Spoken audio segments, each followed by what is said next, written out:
Happy Thursday, everyone, and thanks for checking in. I'm meteorologist Todd Nelson with a look at your national coast-to-coast forecast here for WeatherBug. Yesterday was a very active day in the central U.S.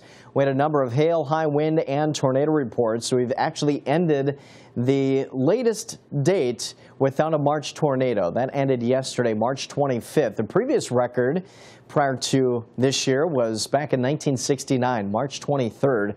But again, pretty active here and things kind of fading out. We will see an isolated severe threat along the eastern seaboard today, but not quite as active as it was past couple of days.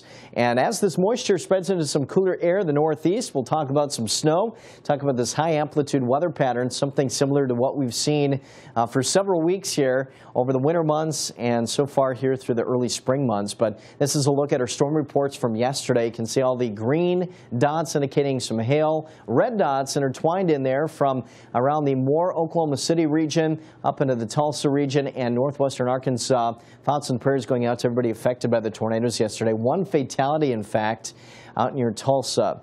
But that storm threat is going to be shifting east. We have a marginal threat here from the Outer Banks of North Carolina to the Jersey coastline. General thunderstorm risk elsewhere. Could see some heavier precipitation amounts with any of these thunderstorms that do develop, especially along the coast in the southeast here, even into the high elevations of the Appalachians, but then into the mid-Atlantic area. Notice the snowfall there in the northeast. We are talking precip amounts over the next few days here of upwards of 1 inch plus. Better chances of some of the heavier rain right along the coast and, of course, down into Florida. Snowfall through Saturday, showing some snowfall amounts here in the elevations of the northeast. But look at this high amplitude weather pattern. Ridge of high pressure in the west, trough of low pressure in the east. And depending on what side of the country you're on, you're either a little cooler than average or warmer than average. How about that in Phoenix today? 90 degrees with some sunshine.